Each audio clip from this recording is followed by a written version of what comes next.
Hi hello welcome back to my channel. ನಾನು ನಿಮ್ಮ ಜ್ಯೋತಿ ಸಾಯಿ. ಬನ್ನಿ ನಾವಿವತ್ತು ಪೊಡಲಕಾಯಿ ಮತ್ತು ರಸಮ್ ರೆಸಿಪಿ ಯಾವ ಥರ ಮಾಡೋದಂತ ನಿಮಗೆ ತೋರಿಸ್ಕೊಡ್ತೀನಿ. ಇವಾಗ ನೋಡಿ, 4 ಟೊಮೆಟೊ, 1 ಟೇಬಲ್ ಸ್ಪೂನ್ ಉಪ್ಪು, ಒಣಮೆಣಸಿನ್ಕಾಯಿ ಹಾಕಿ ನಾವು ಇದನ್ನು ಬಿಸಿ ಮಾಡಲಿಕ್ಕಿಡೋಣ. ತುಂಬ ಟೇಸ್ಟಿಯಾಗಿರುತ್ತೆ ಫ್ರೆಂಡ್ಸ್. ಅನ್ನದ ಜೊತೆ ಅಂತೂ ಸಖತ್ ಟೇಸ್ಟಾಗಿರುತ್ತೆ ರಸಮ್ ರೆಸಿಪಿ. ಇವಾಗ ನಾನು ಒಂದು 10 ಎಸಳಷ್ಟು ಬೆಳ್ಳುಳ್ಳಿ ಮತ್ತು ಜೀರಿಗೆನ ಚೆನ್ನಾಗಿ ಈ ಥರ ಹಾಕ್ಕೊಂಡು ಜಜ್ಕೋಬೇಕು. ಚೆನ್ನಾಗಿ ನೋಡಿ, ಈ ಥರ ಚೆನ್ನಾಗಿ ಜಜ್ಕೊಂಡಾದ್ಮೇಲೆ ಇದನ್ನೊಂದು ಪ್ಲೇಟಲ್ಲಿ ನಾನು ಸೈಡಲ್ಲಿ ಎತ್ತಿಟ್ಕೊಳ್ತೀನಿ. ನೋಡಿ, ಇವಾಗ ಚೆನ್ನಾಗಿ ನಾನು ಇವಾಗ ರಸಮ್ ನೋಡಿ, ಇವಾಗ ಟೊಮೆಟೊ ಎಲ್ಲ ಚೆನ್ನಾಗಿ ಬೆಂದಿದೆ. ಇವಾಗ ನಾವು ಇದನ್ನು ಒಂದು ಸ್ವಲ್ಪ ಅರಿಶಿನ ಪೌಡರ್ ಮತ್ತು ಹುಣಸೆ ಹುಳಿ ಹಾಕಿ ಇದನ್ನು ನಾನು ಗ್ಯಾಸ್ ಸ್ಟವ್ ಆಫ್ ಮಾಡಿ ಇದನ್ನು ನಾನು ಸೈಡಲ್ಲಿ ಎತ್ತಿಟ್ಕೊಳ್ತೀನಿ. ಇವಾಗ ನಾವು ಪಡವಲಕಾಯಿ ಪಲ್ಯ ಮಾಡ್ಕೊಳ್ಳೋಣ ಬನ್ನಿ. ಇವಾಗ ನಾವು ಒಂದು ಪಾತ್ರೆಗೆ ಸ್ವಲ್ಪ 2 ಟೇಬಲ್ ಸ್ಪೂನಷ್ಟು ಆಯಿಲ್ ಹಾಕ್ಕೊಂಡು ಇದಕ್ಕೆ ನಾವು ಸಾಸಿವೆ, ಜೀರಿಗೆ, ಅದೇ ಥರ ಸ್ವಲ್ಪ ಕರಿಬೇವಿನ ಸೊಪ್ಪು,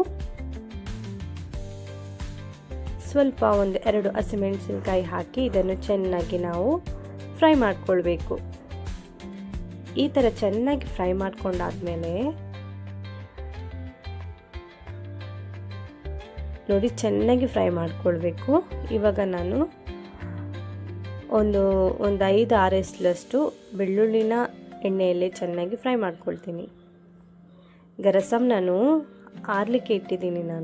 ಇವಾಗ ನಾನು 2 ನೀರುಳ್ಳಿನ ಚಿಕ್ಕ ಚಿಕ್ಕದಾಗಿ ಕಟ್ ಮಾಡಿ ಈ ಥರ ಹಾಕ್ಕೊಳ್ತೀನಿ. ನೋಡಿ, ಇದನ್ನು ಕೂಡ ಚೆನ್ನಾಗಿ ಫ್ರೈ ಮಾಡ್ಕೊಳ್ಳೋಣ. ಇದು ತುಂಬ ಈಸಿಯಾದ ರೆಸಿಪಿ ಫ್ರೆಂಡ್ಸ್. ಇದು ಹೆಲ್ತಿಗೂ ತುಂಬ ಒಳ್ಳೆಯದು. ನೋಡಿ, ಈ ಥರ ಚೆನ್ನಾಗಿ ಫ್ರೈ ಮಾಡ್ಕೊಳ್ಳಿ.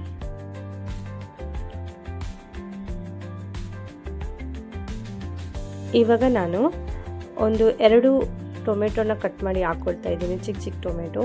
ಯಾಕೆಂದರೆ ಟೊಮೆಟೊ ಪಡವಲಕಾಯಿಗೆ ಸ್ವಲ್ಪ ಹುಳಿ ಅಂಶ ಇರಬೇಕು, ಆವಾಗಲೇ ತುಂಬ ರುಚಿಯಾಗಿರುತ್ತೆ. ಹಾಗಾಗಿ ನಾನು 2 ಟೊಮೆಟೊನ ಹಾಕ್ಕೊಳ್ತೀನಿ. ನೋಡಿ, ಇವಾಗ ನಾನು ಚೆನ್ನಾಗಿ ಪಡವಲಕಾಯಿನ ತೊಳೆದ್ಬಿಟ್ಟು ಕಟ್ ಮಾಡಿ ಹಾಕ್ಕೊಳ್ತಾ ಇದ್ದೀನಿ. ನೋಡಿ,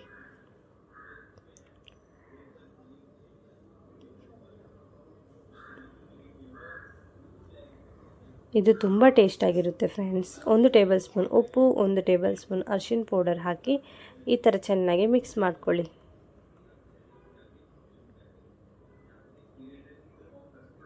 ಇವಾಗ ನಾನು ಅದನ್ನು ಬಿಸಿ ಆಗ್ಲಿಕ್ಕೆ ಇಟ್ಟಿದ್ದೀನಿ. ಇವಾಗ ಅದು ಬಿಸಿ ಆಗೋದ್ರೊಳಗೆ, ಅದು ಬೇಯೋದ್ರೊಳಗೆ ನಾವೀಗ ರಸಮ್ನ ರೆಡಿ ಮಾಡ್ಕೊಳ್ಳೋಣ. ನೋಡಿ, ರಸಮ್ನ ಈ ಥರ ಚೆನ್ನಾಗಿ ಇಸ್ಕೊಂಡು ಕೈಯಲ್ಲಿ ಇದರ ನೀರನ್ನು ನಾವು ಸಪ್ರೇಟಾಗಿ ಒಂದು ಬೌಲ್ಗೆ ಹಾಕ್ಕೊಳ್ಬೇಕು.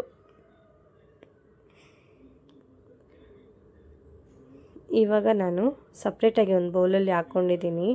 ಇವಾಗ ಬನ್ನಿ ನಾವು ರಸಮ್ನ ಮಾಡ್ಕೊಳ್ಳೋಣ.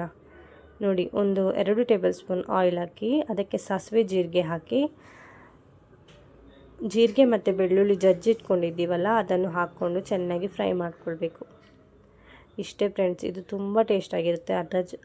ಅನ್ನದ ಜೊತೆಗಂತೂ ತುಂಬ ಟೇಸ್ಟಾಗಿರುತ್ತೆ ಮತ್ತು ಈಸಿ ಕೂಡ ಹೌದು ಈ ರೆಸಿಪಿ. ಸ್ವಲ್ಪ ಹಿಂಗೆ ಹಾಕ್ಕೊಳ್ಳಿ. ಹಿಂಗೆ ಹಾಕ್ಕೊಂಡು ಈಗ ನಾವು ರಸಮ್ ಸಪ್ರೇಟಾಗಿ ನಾವು ಇಟ್ಕೊಂಡಿದ್ವಲ್ಲ ಟೊಮೆಟೊ ಎಲ್ಲ, ಅದನ್ನು ಹಾಕ್ಕೊಂಡು ಈ ಥರ ಚೆನ್ನಾಗಿ ಮಿಕ್ಸ್ ಮಾಡಿಕೊಂಡು ನೀವು ನೋಡಿ ಟೇಸ್ಟಿಗೆ ನಿಮಗೆ ಉಪ್ಪು ಸರಿಯಾಗಿದೆಯಾ ಅಂತ ರುಚಿಗೆ ತಕ್ಕಷ್ಟು ಉಪ್ಪು ಹಾಕ್ಕೊಂಡು ಇದನ್ನು ನಾವು ಸಪ್ರೇಟಾಗಿ ಇವಾಗ ಬೇಯಲಿಕ್ಕೆ ಇಡೋಣ.